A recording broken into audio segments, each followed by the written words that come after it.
पेश में सब अच्छा है कि कुछ कॉपी रखी हैं, कुछ प्रतियां रखी हैं, तो प्लीज़ आप सब खड़े होकर इसका रस्म इजरा करें और हम सब तालियों से इस हॉल को गुंजा दें।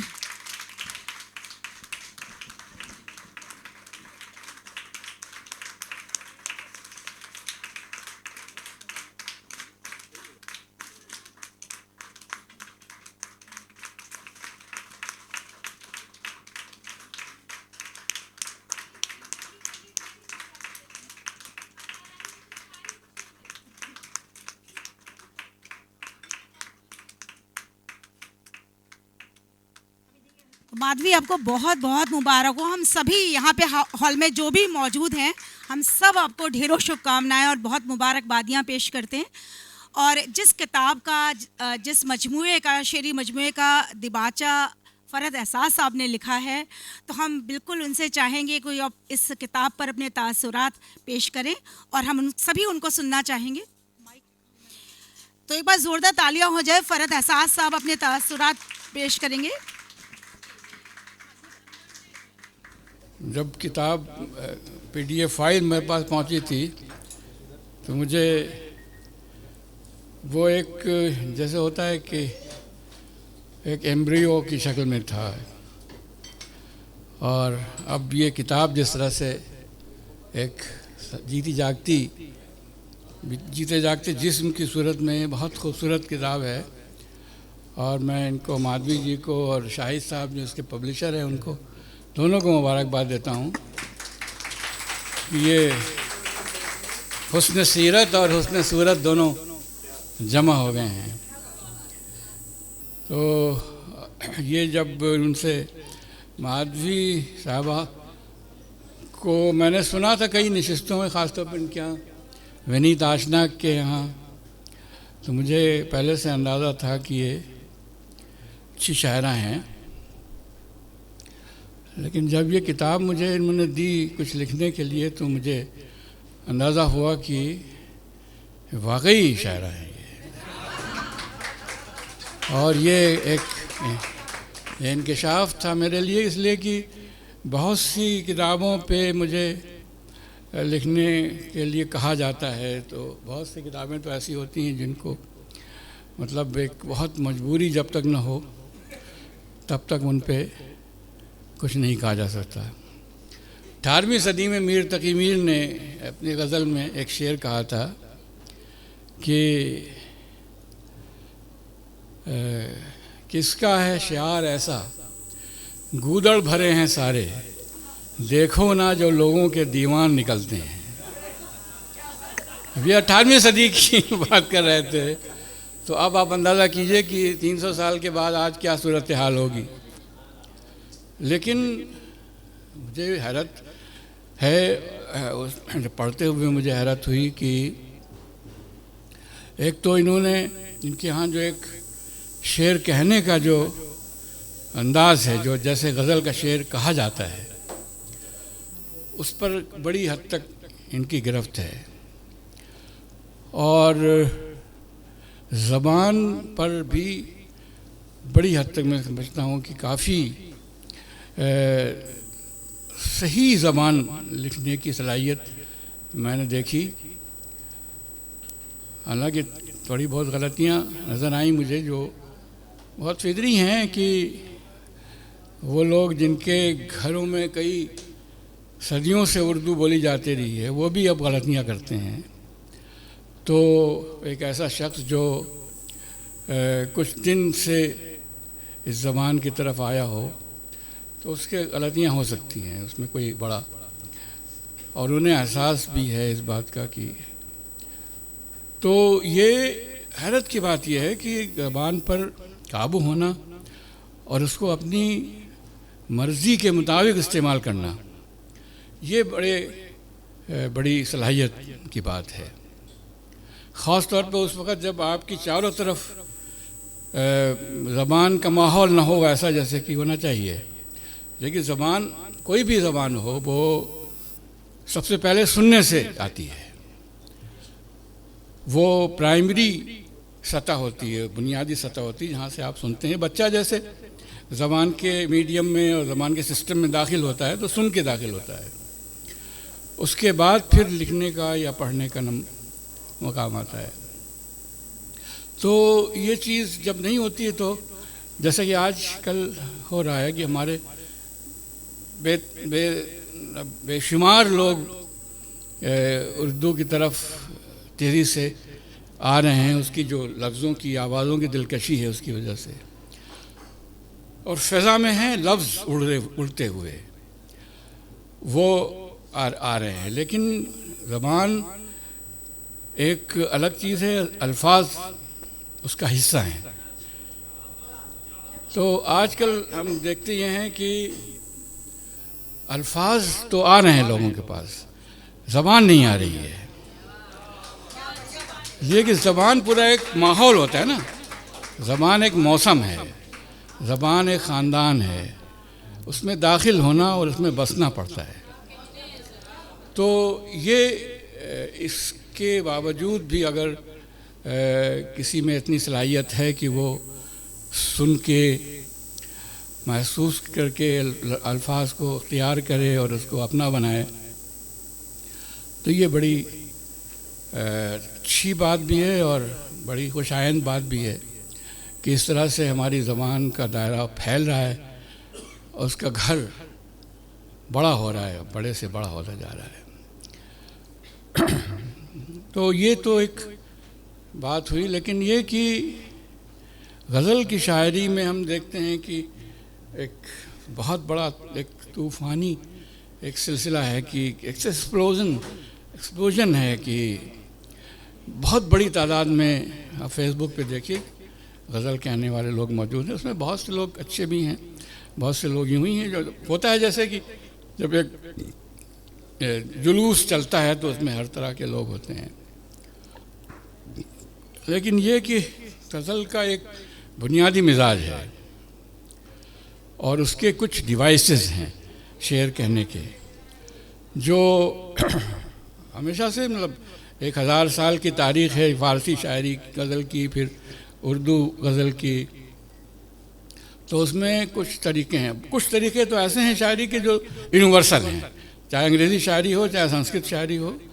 तो उसमें लफ्ज़ों को उनके लुग़वी माने में इस्तेमाल करना, जैसे जो आनंदवर्धन ने काव्य शास्त्र में अपने अभिधा लिखा है, डिक्शनरी मीनिंग इज अभिधा, उसके बाद लक्षणा, उसके बाद व्यंजना, 3 सतहें हैं लफ्ज़ों के इस्तेमाल की। तो उर्दू में भी तशबीह है, फिर इस्तिआरा है, फिर अलामत है। ये 3 शक्लें हैं कि एक ज़बान तो आपकी डिक्शनरी मीनिंग है, दूसरे उसका एक इशारे का किनायाती ज़बान है वो, कि अगर हम फूल कहते हैं तो हम वो फूल भी है और महबूब का चेहरा भी है, तो ये लक्षणा है। उसके बाद व्यंजना है कि फूल एक पूरे बाग का मानी देने लगे जब, तो वो व्यंजना हो जाती है। इसी तरह से इस्तिआरा है। और बुनियादी सतह जो है वो है रियायत लफ्ज़ी की।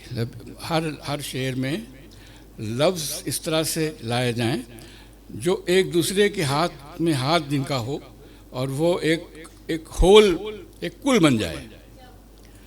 तो अक्सर हम देखते हैं कि शेरों में आवाज़ें कुछ एक दूसरे से टकराती रहती हैं और अक्सर ऐसा लगता है कि लफ्ज़ जो हैं वो कोई इधर देख रहा है, कोई इधर देख रहा है, तो वो कन्वर्जेंस नहीं होती है पूरी पोइटिक एनर्जी की, तो सेंट्रीपिटल नहीं होता, सेंट्रीफ्यूगल होता है। तो जब जितना भी ज़्यादा अल्फाज के मानी जो हैं वो एक तरफ झुके हुए होंगे और एक दूसरे से जुड़े होंगे, उतना ही अच्छा शेर होगा वो। तो अब इसमें इस किताब को देखते हुए मुझे अंदाज़ा हुआ कि जैसे एक ये उन्वान जैसे देखें आप, बाकी इश्क में सब अच्छा है। अब ये सुनते ही फ़ौरन आपके जहन में आएगा कि यहाँ इश्क के 2 हिस्से किए जा रहे हैं। मतलब या तो ये कहा जाएगा शेर कि में अच्छा ही अच्छा है सब, या फिर कि दुख ही दुख हैं। अब यहाँ पर ये बात एब्सोल्यूट टर्म्स में नहीं कही जा रही है, रिलेटिव टर्म्स में कही जा रही है कि बाकी इसमें कुछ अच्छा नहीं है, कुछ अच्छा है। तो ये मिसरा ही बताता है कि इसको कहने वाला जहन सोचने वाला जहन है। तो वो चीज़ों को वैसा ही कबूल नहीं कर रहा है जैसे कि वो हैं, दी गई हैं, गिवन हैं। वो अपने जहन का इस्तेमाल करके उसमें से चीज़ों को निकाल रहा है, कुछ नए पहलू निकाल रहा है। तो जब ये बात मालूम हो गई कि कैसा जहन है जो चीज़ों को उलट पुलट कर देखता है, जज्बों को अंदर बाहर से देखने की कोशिश करता है, तो फिर उससे हम ये पूरी तरह से तवक्को कर सकते हैं कि वो अच्छे शेर कहेगा। लेकिन हमेशा से हमारे यहाँ रहा है कि शायरी का बुनियादी मामला ये है कि तलाश, मानी की तलाश, सामने दी हुई चीज़ों को कह देना ये शायरी नहीं है। लेकिन ये एक सूत्र वाक्य है कि जो चीज़ नस्र में बयान की जा सकती हो उसको शेर कहने की ज़रूरत नहीं है, और जो लोग कोई दूसरा जो कुछ कह सके उसे भी शेर में लाने की ज़रूरत नहीं है। मतलब जो बात कोई भी कह सकता हो उसको शेर आप क्यों बना रहे हैं? तो ये बुनियादी बात इसमें नज़र आती है कि इसमें हर गज़ल में एक या दो शेर ऐसे मिल जाते हैं जिसमें ये नया पहलू तलाश करने की कोशिश नज़र आती है और बहुत कामयाब नज़र आती है। तो ये इसके लिए हम इनको वाकई मुबारकबाद देते हैं। और ये जैसे कि आप अभी पूछ रही थी कि कैसे ये हुआ, तो ये बात तो कोई बता नहीं सकता, इसलिए कि जब तक आपके यहाँ खुद आपके खून में शामिल न हो ये नज़र, तब तक आप सीख तो सकते हैं बाहर, मतलब आप पढ़ सकते हैं, पढ़ के कि शेर कैसे कहे जाते रहे हैं अब तक, उनसे अंदाज़ा कर सकते हैं। लेकिन मुझे ये लगता है कि कोई चीज़ ऐसी है जो इन्नेट होती है, नेटिव होती है आदमी में, और वो तभी कहता है जब वो चीज़ उसके यहाँ मतलब वो साथ में लेके आया होता है। पढ़ना और सोचना या देखना सुनना ये सब मददगार हैं, लेकिन जब तक आपके अंदर खुद वो क्रिएटिव फॉर्म नहीं है, क्रिएटिव अर्ज नहीं है, तब तक आपके लिए मुश्किल होता है कि शेर कह पाना। तो ये एक बहुत अच्छी बात है भाई कि किसी भी जो आजकल हम देखते हैं, जो मजमूए देखते हैं, उनमें ज़्यादा से ज़्यादा मतलब 4-5 शेर हो सकते हैं कि वो अच्छे हों। अच्छे एक बहुत लूज टर्म है, वेग टर्म है कि अच्छा होना, लेकिन ये तो हमें अच्छा लगता है, और मेरे लिए भी ये या किसी के लिए भी ये बताना कि शेर अच्छा क्यों है, ये बड़ा मुश्किल काम है। तो इसके लिए आदमी को बुनियादी तौर पर टीचर होना पड़ता है, लेकिन शायरी के टीचर भी बहुत से 99% ऐसे होते हैं जो नहीं जानते कि शेर अच्छा क्या होता है। हमारे जब हम पढ़ रहे थे ग्रेजुएशन में, तो हमारे प्रोफेसर थे, तो उन्होंने आए कि हाँ मीर तकी मीर की गज़ल पढ़नी है, तो निकालिए किताब, हमने अपने ठीक है। उन्होंने उल्टी हो गई सब तदबीरें, कुछ न दवा ने काम किया, देखा इस बीमारी दिल ने आखिर काम तमाम किया। कहा सुन लिया? हाँ जी हाँ सुन लिया, आगे बढ़िए। अब हो गया, मतलब निपटा दिया उन्होंने। अब ये बात हमको 40 साल के बाद पता चली कि इसमें की वर्ड तो देखा है, लेकिन जब आप कहना है कि गज़ल के शेर में, ये हर गज़ल का शेर जो होता है, मतलब ज़्यादातर गज़ल के शेर ड्रामेटिक आर्ट है। गज़ल का शेर ड्रामेटिक आर्ट है, वो कैरेक्टर्स में बात करता है, और उसमें इसी शेर में 2 कैरेक्टर हैं, अब कोई कह रहा है कि उल्टी हो गई सब तदबीरें, मतलब मरीज़ पड़ा हुआ है और उस पर कोई तबसरा कर रहा है कि मतलब ये इतना इलाज करा लिया, दवा कर ली, कुछ नहीं, लेकिन आखिरकार सारी तदबीरें जितनी भी कोशिशें थी ख़त्म हो गई और कोई दवा कारगर नहीं हुई।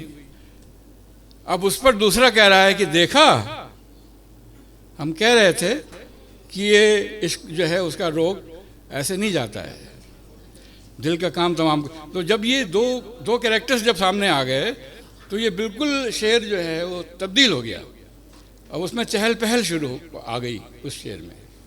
तो इस तरह से शेर को बयान करना, तो ये हमारे पिछले दिनों में, मतलब ये पिछले 150 साल में हमारे यहाँ, पहले तो अंग्रेज़ी में भी और संस्कृत में भी जो पोइटिक्स है उसमें ये सारी बहसें मौजूद हैं। संस्कृत में तो बहुत ज़्यादा है, आनंदवर्धन हैं और मम्मट हैं और ये सारे जितने भी काव्य नाट शासक के हैं, तो उस ज़माने में बहुत हुआ, फिर अरबी में हुआ, फिर अंग्रेज़ी में। लेकिन इधर कुछ 150 साल से जिस तरह से शायरी को समझने के कुछ तरीके निकाले गए हैं, उसमें एक बहुत सामने का मतलब काबिल फ़हम तरीका वो है कि वो है डीफैमिलियराइजेशन। फैमिलियर जो मानूस चीज़ें, सामने की चीज़ें हैं, उनको गैर मानूस बना देना। तो ये रशियन फॉर्मलिस्ट का एक ग्रुप था रूस में, जिन्होंने शकलास्की उसके एक मेंबर थे, तो उन्होंने ये एक टर्म ईजाद की डीफैमिलाइजेशन की, कि जैसे आप कमरा आपका है तो उसमें कुछ चीज़ें, एक सोफ़ा यहाँ रखा हुआ है, मेज़ यहाँ रखी है, बेड यहाँ रखा है, तो वो एक चीज़ होती है। फिर आप किसी दिन ऐसा करें कि उसको बदल दें, सोफ़ा यहाँ रख दें, मतलब तरतीब बदल दें उसकी। तो अक्सर ये होता है कि आप बाहर से जब आते हैं तो वही कमरा जब देखते हैं तो नया लगता है। वो अक्सर ये होता है कि पीछे लौट जाते हैं कि भाई किस हमारा ही कमरा है कि किसी और का है। तो ये होती है रीऑर्डरिंग। तो इस कायनात दुनिया में भी ये रीऑर्डरिंग का प्रोसेस रहता है। जैसे इनकलाब वगैरह जो आते हैं वो सब यही होता है ना, कि चीज़ें जो यहाँ हैं उनको बदल के उनकी जगह बदल दी जाए। शायरी में भी यही है कि शायरी में कि मोहब्बत है, उदासी है, गम है, खुशी है, ये सब चीज़ें बयान की जाती नहीं। लेकिन ये हर चीज़ जो है हम समझते हैं कि मतलब बोलने के लिए कि ये हम बहुत खुश हैं या बहुत दुखी हैं, लेकिन अगर आप इसको एनालाइज करने लगें इस जुमले को कि हम बहुत खुश हैं, तो आप शायद नहीं कर पाएंगे। लेकिन इतनी पहलू उसमें से निकलेंगे कि खुश हैं तो कैसे खुश हैं, खुश होने का नज़र आना चाहिए। तो हमारी शायरी जो है वो जो उनके एक्सप्रेशंस हैं खुश होने के या गमगीन होने के, वो कैसे जाहिर हो रहे हैं उस हिस्से को लेती है। एब्स्ट्रैक्शन अपनी जगह है, लेकिन शायरी का काम है एब्स्ट्रैक्ट को कॉन्क्रीट करना, उसको चेहरा देना, और यही काम शायरी करती है। तो अब मतलब कहीं से भी आप देखिए इनके शेरों में, बस मैं आखिर कर रहा हूँ। अब ये एक बज़ाहिर बहुत सादा सा शेर है। तुम्हें कुछ माधवी शंकर पता है, मोहब्बत जानलेवा सिलसिला है। अच्छा, कोई कर सकता है कि ये शेर देखेगा और थोड़ा सा पढ़ के आगे निकल जाएगा, लेकिन इसमें वही काम है जो मीर तकी मीर के शेर में है। मीर इन नीमबाज आँखों में सारी मस्ती शराब की सी है। मतलब ये ऑब्जर्वेशन है, लेकिन स्ट्रेस जो है मीर के ऊपर है। मीर अपना एक्सपीरियंस बयान कर रहा है, कोई ज़रूरी नहीं है कि दूसरे के लिए भी वो सारी मस्ती शराब की सी हो। तो इसने, मीर के लफ्ज़ ने इस शेर को शेर बना दिया है। तो वही काम इन्होंने यहाँ किया है कि माधवी शंकर अपने आप से मतलब पूछ रही है कि ये कह रही है मतलब वो कि ये हम लोग तो कहते थे कि ये बहुत जानलेवा सिलसिला है, लेकिन अब मेरे ऊपर जब गुजरी है तब मैं बता रही हूँ कि ये बहुत जानलेवा सिलसिला है ये। तो ये एक्सपीरियंस्ड जैसे हिंदी में हम कहते हैं भोगा हुआ यथार्थ, जो चीज़ गुजरी है आप पर, वो जब बयान करते हैं तो वो शेर का हिस्सा बनती है। अब देखिए, ये बताओ दूसरी खामी तुम उसकी, मैं ये तो जानती हूँ बेवफा है। अब यहाँ भी वही काम है कि ये बात है, मतलब हमारी पूरी शायरी भरी हुई है कि माशूक जो होता है वो बहुत बेरहम होता है, बेवफा होता है, और कभी आशिक को हमेशा से दुत्कारता रहता है। तो ये एक कन्वेंशन है, बहुत शेर कहे गए हैं, लेकिन यहाँ पर उसकी बेवफा होने का, ये ठीक है भाई, तुम बार बार ये कह रहे हो कि बेवफा है, लेकिन और दूसरी कोई कमी बताओ। मैंने मान लिया ये कमी है, तो इसको एक कमी बताना, बेवफाई को एक स्टेट और एक अवस्था नहीं बल्कि एक कमी है। तो ये इस तरह की जो चीज़ें हैं वो ऐसी हैं जो इनकी शायरी को वाकई ये संजीदा है काम। लेकिन शायरी तो हज़ारों लोग कर रहे हैं, और कैजुअल एक चीज़ होती है कि अपना किसी को शोहरत पानी है, किसी को कुछ करना है, किसी कुछ करना है। लेकिन शायरी आज के ज़माने में ख़ास तौर पर हमेशा से रही है, साधना रही है और सेल्फ एक्सप्लोरेशन रही है, कायनात का री इंटरप्रिटेशन रही है। जिस्म और जान और दुनिया और पूरी तारीख़ और इंसान सब बुने हुए रहते हैं एक दूसरे से, और उनको अपने तौर पे महसूस करना और सोचना उनके बारे में और उसका इजहार करना। तो आज के दौर में जब शोर इतना ज़्यादा है और इतना ज़्यादा मतलब सोशल मीडिया है और टेलीविज़न है और फिल्म है, मार काट मची हुई है चारों तरफ, एक दूसरे को मारने की, ख़त्म करने की, डोमिनेट करने की ये सब कोशिशें चल रही हैं। इस शोर में अपने आप को एक जगह पे रोक के और अपने असल चेहरे को देखना और रिलेट करना कि आज तक कई हज़ार साल की हिस्ट्री में आदमी जैसा रहा है, क्या हम वैसे हैं? तो ये कंपेयर करना अपने आप को, फिर उस जगह से अपने आप को दोबारा हासिल करना और उसका बयान करना, ये जो लोग करते हैं वो बहुत हम पर एहसान करते हैं और वो मुबारकबाद के काबिल हैं। तो मैं एक बार फिर माधवी जी को मुबारकबाद देता हूँ कि वो हमारी जो एस्थेटिक्स है उसको ऐसे ही माला माल करते रहे। बहुत शुक्रिया।